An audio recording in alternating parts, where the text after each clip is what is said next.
नमस्कार साथियों, T for teacher के यूट्यूब चैनल पर आप सभी का हार्दिक स्वागत है। आज के इस वीडियो में हम वर्ग 2 गणित की मुख्य परीक्षा जो कि 20 मार्च से प्रारंभ हो रही है, उसके तहत आज के इस वीडियो में हम 20 महत्वपूर्ण सवालों को आज के इस वीडियो में कवर करने वाले हैं और यह हमारा पार्ट नंबर 4 है। तो चलिए बिना किसी देरी के आज के इस वीडियो को शुरू करते हैं। पहले सवाल की ओर बढ़ते हैं। आज का पहला सवाल दिया हुआ है, सबसे छोटी अभाज्य और सबसे छोटी भाज्य संख्या का गुणनफल क्या होगा। तो साथियों, सबसे छोटी अभाज्य संख्या, तो यहाँ पर हमको याद होना चाहिए कि सबसे छोटी जो अभाज्य संख्या होती है वो कौन सी होती है। तो छोटी अभाज्य संख्या की अगर बात करेंगे तो छोटी अभाज्य संख्या 2 होती है। और आगे बोला है कि सबसे छोटी भाज्य संख्या, तो सबसे छोटी भाज्य संख्या कौन सी होती है।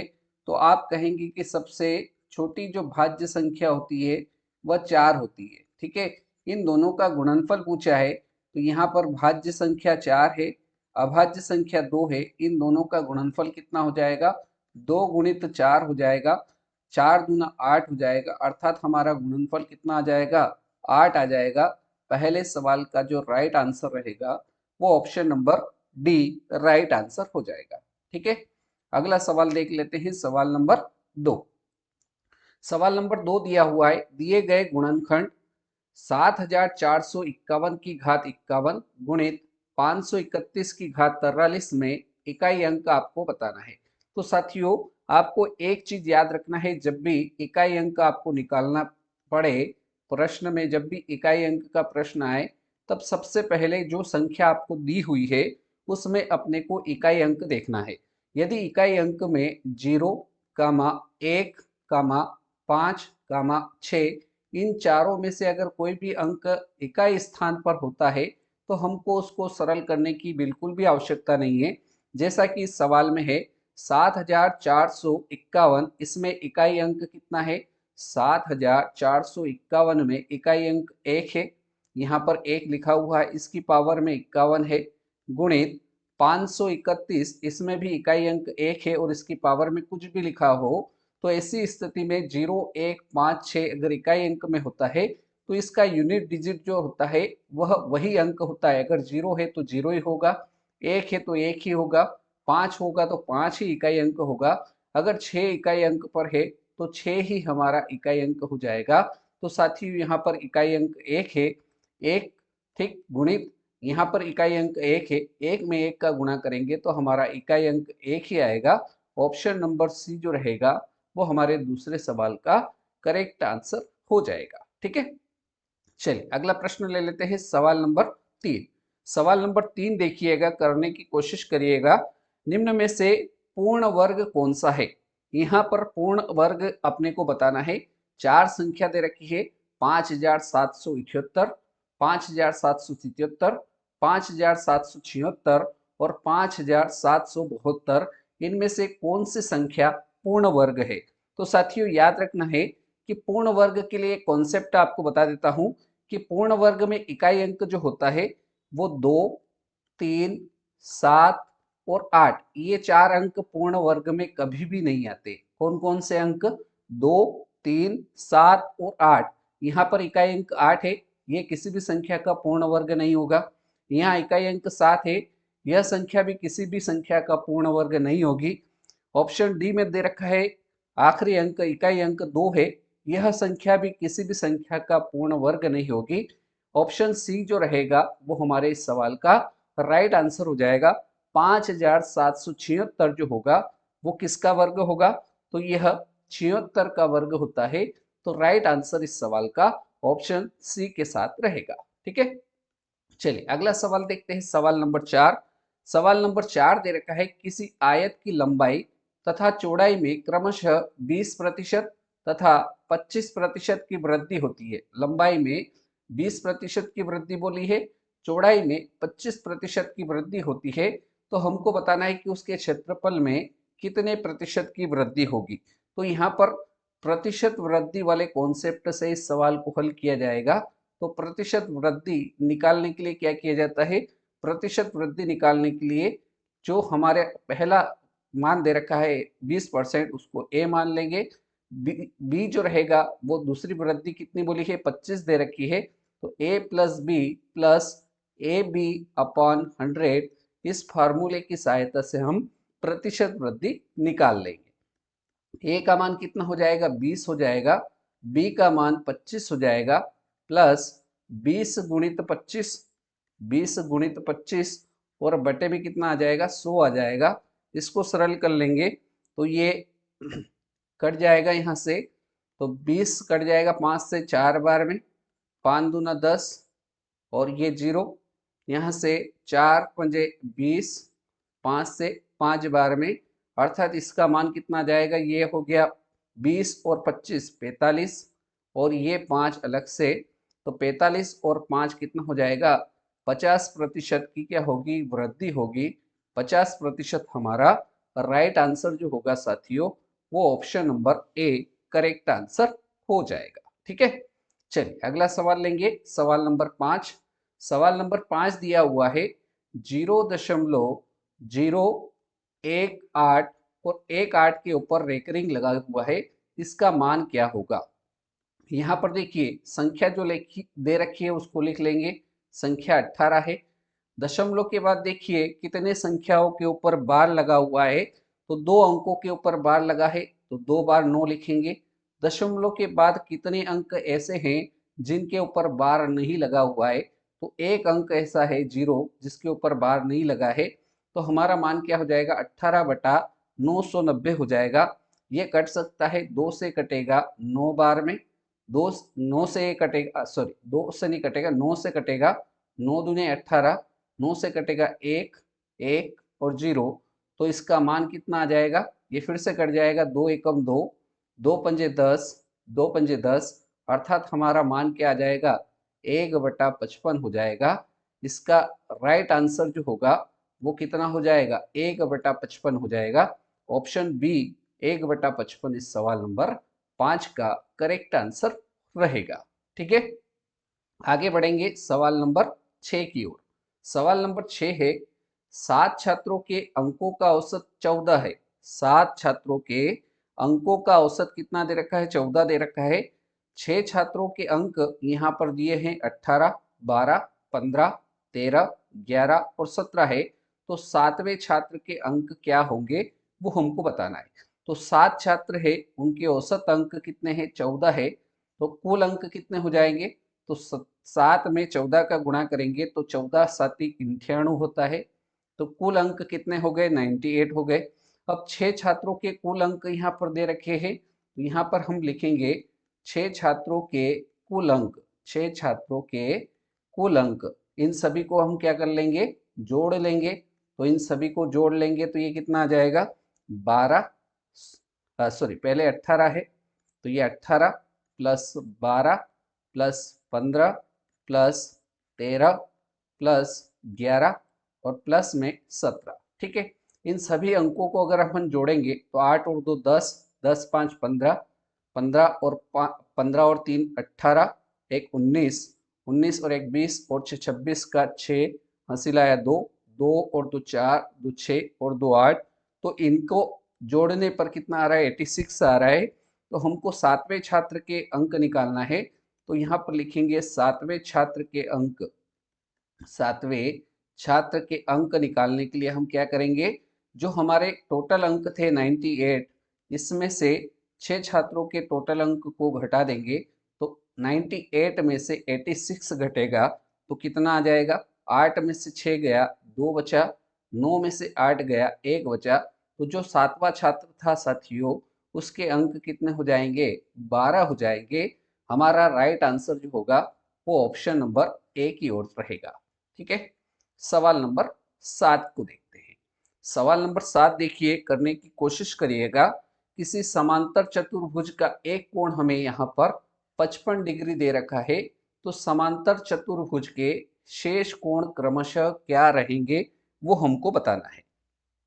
तो यहाँ पर एक चीज हमको पता है कि समांतर चतुर्भुज, क्या चीज पता है हमको, समांतर चतुर्भुज के चारों अंतः कोणों का योग जो होता है, समांतर चतुर्भुज के अंतः कोणों का योग, चारों अंतः कोणों का योग जो होता है वो कितना होता है, तो ये होता है 360 डिग्री। ठीक है, तो यहाँ पर एक कोण हमें दिया हुआ है, तो 360 में से इसको माइनस कर देंगे, एक कोण 55 डिग्री का है, तो 360 में से 55 घटाएंगे 305 डिग्री रहेगा। अर्थात जो शेष तीन कोण है उनका योग कितना होना चाहिए, 305 डिग्री होना चाहिए। पहले ऑप्शन को अगर हम लेते हैं 105 डिग्री, 125 डिग्री, 55 डिग्री, इन सभी को अगर अपन जोड़ते हैं तो 5 और 5 10, 5 15 का 5 हासिल आया 1, 5 और 2 7 और 1 8, यहाँ से 1 और 1 2 और 1 3, तो यहाँ पर इसका टोटल कितना आ रहा है, 385 आ रहा है। हमको कितना चाहिए, 305 डिग्री चाहिए, अर्थात ए ऑप्शन तो हमारा कैंसल हो गया। अगला ऑप्शन देखते हैं 125, 55 डिग्री, 125 डिग्री, तो 125 और 125 और 55 इन सभी को जोड़ लेते हैं, तो 5 और 5 10, 5 तिया 15 का 5 हासिल आया 1, 5 2 7 और 2 9 और 1 10 का 0 हासिल आया 1, 1 2 और 1 3, इनका योग कितना आ रहा है, 105 305 डिग्री आ रहा है। तो यही हमारा करेक्ट आंसर हो जाएगा। अर्थात शेष जो कोण होंगे वो 125 डिग्री, 55 डिग्री और 125 डिग्री रहेंगे। बी ऑप्शन हमारे सवाल नंबर 7 का करेक्ट आंसर रहेगा। सवाल नंबर 8, सवाल नंबर 8 दे रखा है 1 से 12 तक की संख्याओं के वर्गों का योग कितना है। सवाल में इस प्रकार से बोल रखा है 1 का स्क्वायर प्लस 2 का स्क्वायर प्लस 3 का स्क्वायर, ऐसे कहाँ तक चलना है, 12 तक की संख्या मतलब 12 तक के स्क्वायर का योग अपने को निकालना है। तो यहाँ पर इसका फार्मूला क्या रहेगा, ये होगा n कोष्टक में n प्लस 1 कोष्टक में 2n प्लस 1 और बटे में 6 रहेगा। ये प्राकृतिक संख्याओं के वर्गों का योग निकालने का फार्मूला है। यहाँ पर n अंतिम संख्या 12 है, तो ये हो जाएगा 12 गुणित 13 गुणित 12 दूना 24 और 1 25 और बटे में कितना हो जाएगा, 6 हो जाएगा। इसको सरल कर लेंगे, 6 दूना 12, ठीक है। तो यहाँ पर 13 दूना 26 गुणित 25, तो 25 और 26 का आपस में गुणा होगा तो कितना आ जाएगा, 25 26 का गुणा करेंगे तो ये हो जाएगा 650, अर्थात योग जो होगा वो कितना हो जाएगा, 650 जो रहेगा वो हमारा आंसर हो जाएगा। विकल्प डी हमारे सवाल नंबर 8 का राइट आंसर रहेगा। आगे बढ़ेंगे, सवाल नंबर 9 देखते हैं। सवाल नंबर 9 दिया हुआ है 6/8, 6/8 में 5 और 6/25 में 4 के स्थानीय मान का योग कितना होगा। तो 6/8 में 5 का, तो यहाँ पर 6/8 इसको सरल करेंगे तो ये कहीं ना कहीं 0.75 आएगा। कितना आएगा, 0.75 आएगा। अगली संख्या जो हमें दे रखी है 6/25, इसको अगर अपन सरल करेंगे तो इसको सरल करने पर यह 0.24 आएगा। अब पहली जो संख्या है 6/8, इसमें 5 का स्थानीय मान निकालना है, तो 5 यहाँ है, दशमलव के बाद 2 अंक है तो बटे में 100 आ जाएगा।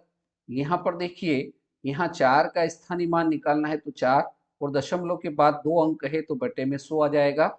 इन दोनों संख्याओं का योग कर लेना है, तो 5/100 प्लस 4/100, इसका मान कितना आ जाएगा, 5 और 4 9, 9/100 जो रहेगा साथियों वो हमारे इस सवाल का राइट आंसर हो जाएगा।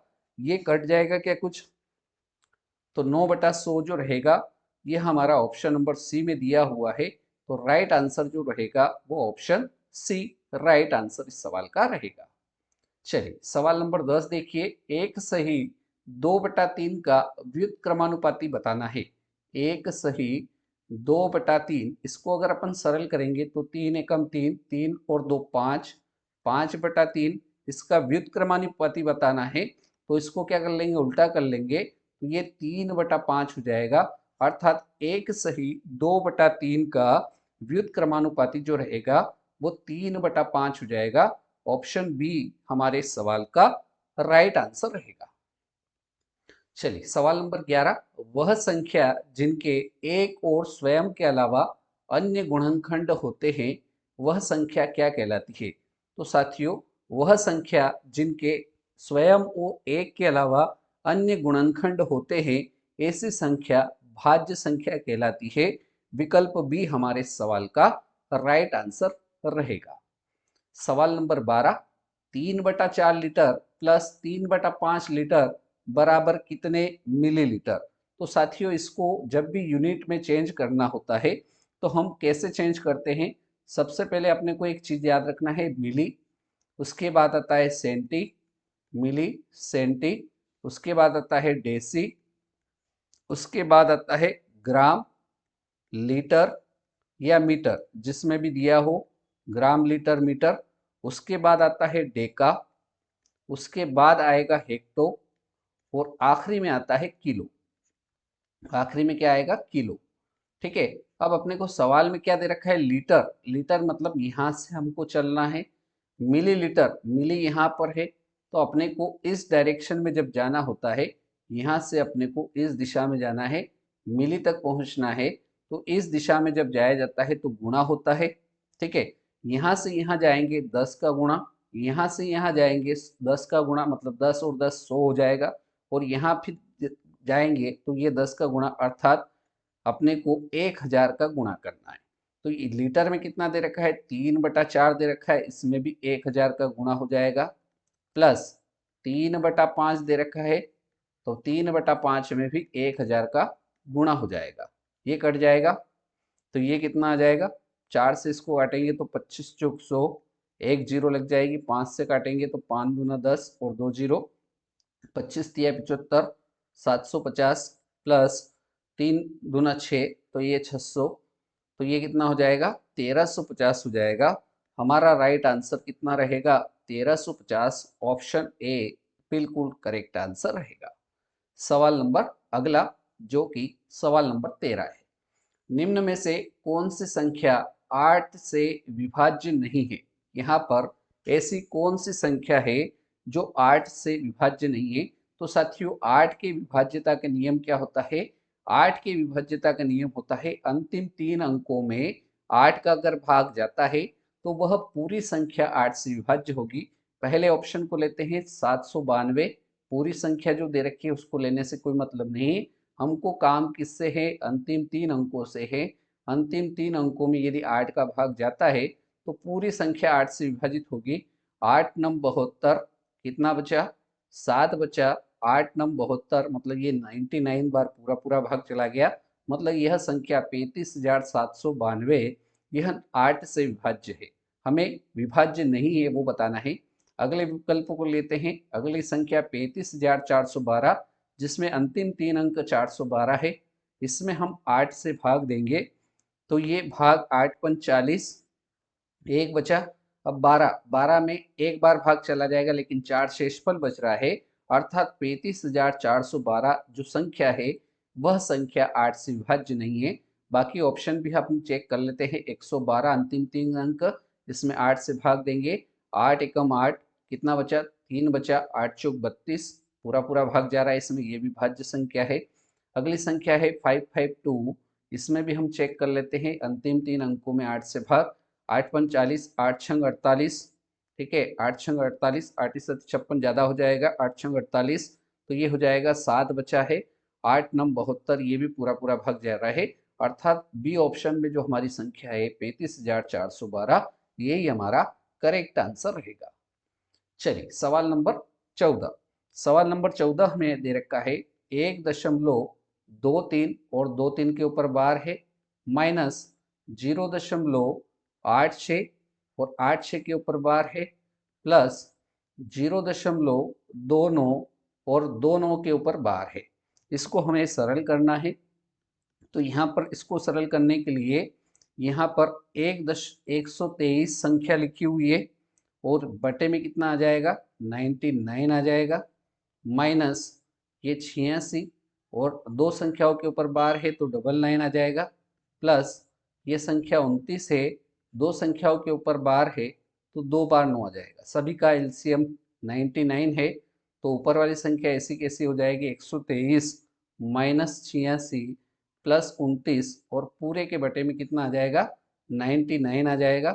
तो 123 और 29 इन दोनों को जोड़ लेते हैं तो ये कितना हो जाएगा, 9 3 12, ये हो जाएगा 152।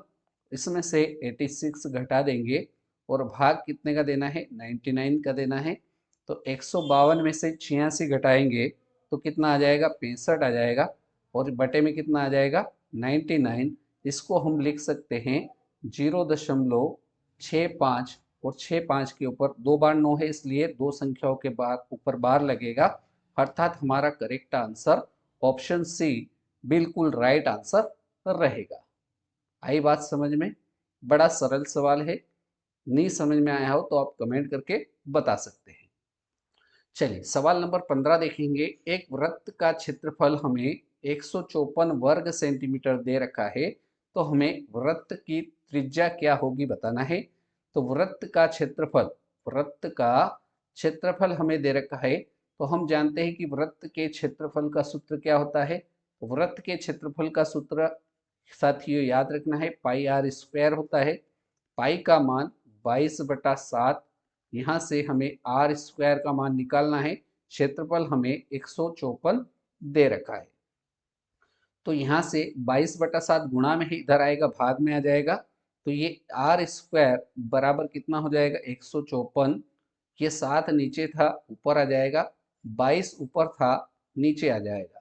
यहाँ से इसको सरल कर लेंगे तो 22 से ये कट जाएगा कितनी बार में, 22 से कम 22, और ये 7 बार में कट जाएगा। आर स्क्वायर बराबर 7 और 7, तो 7 की घात 2 लिख सकते हैं, स्क्वायर से स्क्वायर कट जाएगा। तो आर अर्थात त्रिज्या का मान कितना हो जाएगा, 7 हो जाएगा। रेडियस जो होगी त्रिज्या 7 सेंटीमीटर हो जाएगी। विकल्प ए हमारे इस सवाल का करेक्ट आंसर रहेगा। ठीक है, चलिए आगे बढ़ा जाए सवाल नंबर 16 की ओर। सवाल नंबर 16 में हमें दे रखा है, यदि ए अनुपात बी का मान 3:4 है, बी अनुपात सी का मान 2:3 है, तो ए अनुपात सी का मान हमको बताना है। यहाँ पर ए, बी और सी है। ए और बी का अनुपात 3:4 दे रखा है, बी सी का अनुपात 2 और 3 दे रखा है। तो ए का मान निकालने के लिए इस संख्या का इससे गुणा, तो 3 दूना 6 हो गया ए का मान। बी का मान निकालने के लिए 4 का 2 से गुणा, 4 दूना 8 हो गया। सी का निकालने के लिए 4 तिया 12। हमें पूछा किसका है, ए अनुपात सी का मान पूछा है। ए का मान 6, बी का मान 12, कट जाएगा 6 कम 6, 6 दूना 12, अर्थात ए अनुपात सी का मान कितना हो जाएगा, 1:2 हो जाएगा। 1:2 हमारा correct answer option number D right answer रहेगा। ठीक है, चलिए अगला सवाल देखते हैं, सवाल नंबर 17। सवाल नंबर 17 देखिए, करने की कोशिश करिएगा। निम्न में से उचित भिन्न बताना है। उचित भिन्न क्या होती है, तो उचित भिन्न वह भिन्न होती है जिसका अंश बड़ा होता है और हर क्या होता है, छोटा होता है। अंश बड़ा, अंश छोटा और हर क्या होता है, बड़ा होता है, वह भिन्न हमारी उचित भिन्न कहलाती है। तो ऐसा कौन सा ऑप्शन में हमें दिखाई दे रहा है, तो 8 बड़ा है हर से, तो ये ऑप्शन तो हमारा कैंसिल हो गया। यहाँ पर भी अंश बड़ा है, ये भी कैंसिल हो गया। यहाँ पर देखिए अंश छोटा है हर बड़ा है, अर्थात यही भिन्न जो रहेगी साथियों, यह हमारी उचित भिन्न हो जाएगी। तो प्रश्न संख्या 17 का जो करेक्ट आंसर होने वाला है वो ऑप्शन सी राइट आंसर रहेगा। चलिए इनकी डेफिनेशन देख लेते हैं। उचित भिन्न वह भिन्न जिसका अंश हर से कम हो उचित भिन्न कहलाती है। जैसे 5/7 अंश छोटा है हर बड़ा है, 7/11 अंश छोटा है हर बड़ा है, जिसका हर अंश से बड़ा हो वह भिन्न हमारी उचित भिन्न कहलाएगी। इसी प्रकार से अनुचित भिन्न क्या होगी, वह भिन्न जिसका अंश बड़ा हो और हर छोटा हो वह भिन्न हमारी अनुचित भिन्न कहलाएगी। जैसे यहाँ पर उदाहरण है 7/5, अगला उदाहरण है 11/7। इन दोनों उदाहरण में देखिए कि यहाँ पर अंश का मान बड़ा और हर का मान छोटा। जहाँ अंश बड़ा वहाँ अनुचित भिन्न, जहाँ हर बड़ा वहाँ उचित भिन्न। ये चीज आपको याद रखना है। चलिए अगला सवाल देख लेते हैं, सवाल नंबर 18। x अनुपात y बराबर दे रखा है 7:3, तो X Y plus Y square बटे X square minus Y square का मान क्या होगा। तो साथियों यहाँ से हम x अनुपात y हमें दे रखा है 7:3, अर्थात x का मान कितना है 7 है, x का मान 7, y का मान कितना है 3 है। कुछ नहीं करना है, इसमें मान रख देना है। तो चलिए मान रख देते हैं। तो ये हमें X Y plus Y square और बटे में दे रखा है X square minus Y square. तो एक्स का मान 7, 7 गुणित 3 प्लस एक्स वाई स्क्वायर 3 का स्क्वायर और बटे एक्स स्क्वायर मतलब 7 का स्क्वायर माइनस 3 का स्क्वायर। 7 या 21 प्लस 3 का स्क्वायर 9, 7 का स्क्वायर 49 माइनस 9 का स्क्वायर 9। तो यहाँ पर 21 और 9 कितना हो जाएगा 30 हो जाएगा। 49 में से 9 घटेगा 40 हो जाएगा। एक जीरो से एक जीरो कट जाएगी, अर्थात जो बचेगा वो हमारा मान हो जाएगा 3/4 जो होगा वो हमारे इस सवाल का राइट आंसर जो रहेगा वो ऑप्शन नंबर ए 3/4 बिल्कुल करेक्ट आंसर रहेगा। ठीक है, चलिए अगला सवाल देखते हैं। सवाल नंबर 19, एक स्कूटर सवार 54 किलोमीटर प्रति घंटा की चाल से 1 मिनट में कितनी दूरी तय करेगा। तो साथियों यहाँ पर जो हमें सवाल में दे रखा है कि स्कूटर सवार की जो चाल दे रखी है वो किलोमीटर प्रति घंटा में दे रखी है और हमको दूरी जो निकालना है वो काय में निकालना है, मीटर में निकालना है। तो सबसे पहले 54 जो दे रखा है किलोमीटर प्रति घंटा, इसको हम काय में बदलेंगे, मीटर प्रति सेकेंड में बदलने के लिए 5/18 से गुणा करेंगे। 18 या 54 होता है, तो अब ये मान 5 या 15 हो जाएगा। अब काय में आ गया, ये मीटर प्रति सेकेंड में आ गया। काय में आ गया, मीटर प्रति सेकेंड में आ गया। हम जानते हैं कि 1 मिनट बराबर कितने सेकेंड होते हैं। तो 1 मिनट बराबर 60 सेकेंड होते हैं। 1 मिनट में कितने सेकेंड, तो 60 सेकेंड होने वाले हैं। तो यहाँ पर मीटर प्रति सेकेंड में मान 15 है और इसका गुणा 1 मिनट अर्थात 60 से गुणा कर देंगे तो 15 छंग कितना हो जाएगा, 90 हो जाएगा। अर्थात वह 1 मिनट में 900 मीटर की दूरी तय करेगा। 900 मीटर हमारा ऑप्शन सी इस सवाल नंबर 19 का करेक्ट आंसर रहेगा। ठीक है, तो 900 मीटर हमारा राइट आंसर हो जाएगा। साथियों आज के इस वीडियो का हमारा अंतिम सवाल, सवाल नंबर 20। सवाल नंबर 20 दे रखा है 16 तथा 36 का मध्यानुपात क्या होगा। तो दो संख्याएं अगर आपको दे रखी ए तथा बी और उसका क्या निकालना हो, मध्यानुपात, तो ए तथा बी का मध्यानुपात निकालने का एक सूत्र होता है। जो सूत्र होता है अंडर रूट के अंदर ए इंटू बी।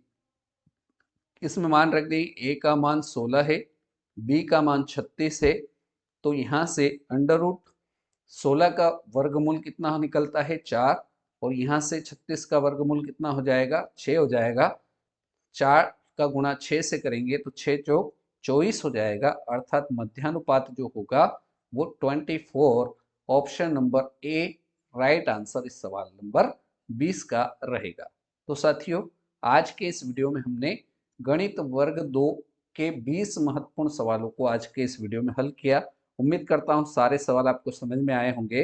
वीडियो अगर अच्छा लगा हो तो वीडियो को लाइक कर दीजिए, अपने बाकी सभी साथियों तक ज़्यादा से ज़्यादा इस वीडियो को शेयर कर दीजिए और चैनल पर यदि नए हो तो चैनल को सब्सक्राइब कर लीजिए और बेल आइकन को ऑल पर सिलेक्ट कर लीजिए ताकि इस प्रकार के नए वीडियो आपको मिल सके। आपने इस वीडियो को पूरा अंत तक देखा उसके लिए बहुत बहुत धन्यवाद। अगले वीडियो में फिर से मुलाकात करेंगे, तब तक के लिए जय हिंद, जय भारत, वंदे मातरम, भारत माता की जय। धन्यवाद।